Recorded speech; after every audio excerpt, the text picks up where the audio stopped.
des lierres qui ont peut-être 100 ans ont été coupées. Alors, on voit ce lierre, ont toujours la même débilité, hein. Ils coupent là, ils coupent là, comme si coupaient, enfin c'est débile. Vous voyez ce que je veux dire, c'est débile.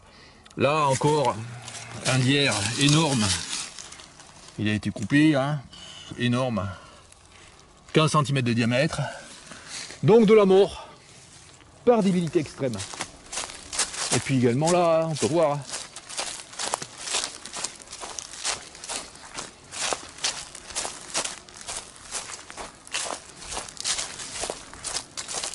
là, donc le lierre a poussé pendant 50 ans, pendant 100 ans, cet endroit, sans que personne ne fasse rien. Puis là, il y a peu de temps, quelques années, un crétin est venu couper tous les lierres.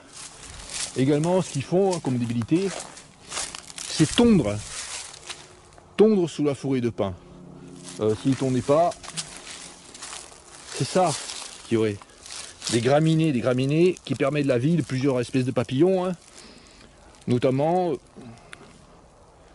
à cet endroit le silène. Il y a des silènes qui vivent en sous-bois là, enfin dans les plantes, les espèces de graminées, celles-là je pense servent de plantes hôtes pour les chenilles du silène. Enfin servent de nourriture pour les chenilles du silène. Et puis là il y a des fleurs également, la gesse à large feuille. Bon, toute la biodiversité est détruite par débilité extrême. Allez, allons plus loin vers là-bas, le long de la falaise, pour voir ce qu'il y a. Nous sommes toujours le 1er octobre 2025. Nous étions tout à l'heure à 20 mètres à côté de cette énorme lierre coupée, dans cette forêt plantée débilement de pins sylvestres, avec tous les lierres coupés. Et là, nous approchons de la falaise et nous allons voir ce qui a été fait. Alors là, il y a le village avec un petit village, quelques centaines d'habitants, et puis également des maisons neuves construites. Il y a dans ce lieu également des châteaux, des grosses propriétés. Ce qui se passe, c'est que tous les déchets de jardin, je pense que de pratiquement tous les gens qui sont là, sont jetés dans le ravin. Donc là, des tuyas. Alors c'est gros, hein, c'est important ce tas là. Ça fait 5 mètres de large, 2 mètres de profondeur. Donc ceci dénature le sol. Ceci nuit à la vie des orchidées qui poussent sur ce lieu. Alors dans cette pente,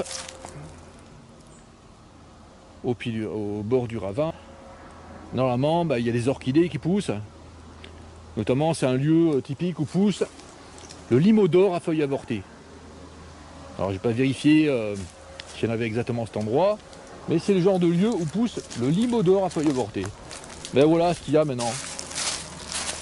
Un gros tas de feuilles, très très épais, 2 mètres d'épaisseur, hein. Des chutes de branches, de taille. Tout le long c'est comme ça, et encore là-bas c'est des machines à laver qui sont jetées. Bon, ça c'est ancien, mais il y a des machines à laver jetées, des ordures ménagères. Tout le long du ravin c'est comme ça. En fait c'est très facile, il y a des chemins entre les vignes là. Entre les rangs de vignes il y a des endroits où il y a des allées un peu plus larges. Les gens ils viennent en voiture en marche arrière et ils n'ont plus qu'à jeter leurs ordures. La plupart du temps, c'est des déchets verts, mais souvent, ce sont des ordures ménagères. Alors, ce qu'il y a également en bordure de ce ravin, c'est plein. Alors, il y a beaucoup de campanules. Il y avait beaucoup de campanules il y a quelques années, là. Et un engin est venu broyer très à ras de la forêt. Donc, il n'y a plus de campanules à certains endroits.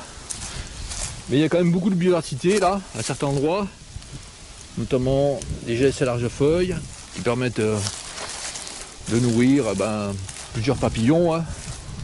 La jurée porte-queue, les chenilles de la jurée porte-queue se nourrissent de cette plante.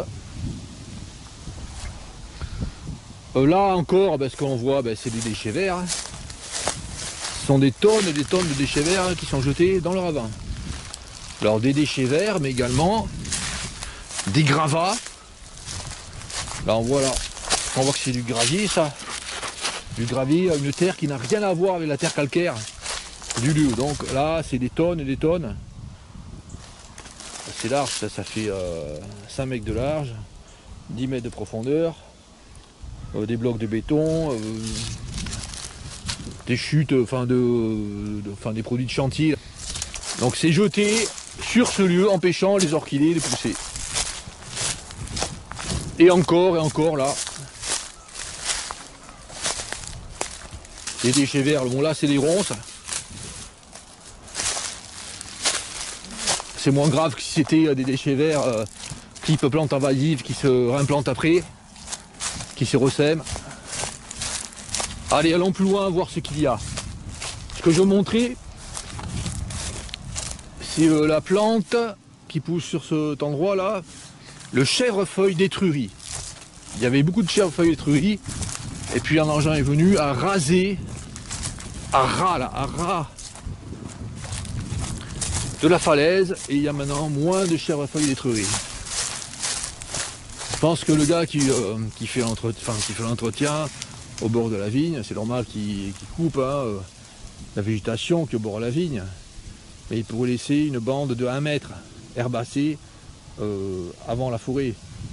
Non, il coupe bien à ras, juste au bord du ravin, il coupe, jusqu'au bord du ravin. Donc les chèvrefeuilles d'étrurie qui étaient très nombreux ne sont plus là. Donc maintenant ils sont pas en fleurs, on va en voir, mais ils sont pas en fleurs. Ils sont pas en fruits non plus. Magnifique chèvrefeuille d'étrurie sur ce lieu. Là, un chèvrefeuille d'étrurie, ouais. Ouais, mais il n'est pas très. Il n'y a pas de feuilles dessus là. Je vais vous montrer un plus loin. Un beau chèvrefeuille d'étrurie qui reste. Vers là-bas. Ah, juste je viens de couper. Que là, sur le côté, nous avons une autre plante peu commune, en Gironde, qui est protégée d'ailleurs. C'est la coronille arbrisseau. Cette fabacée qui fait des petites fleurs jaunes.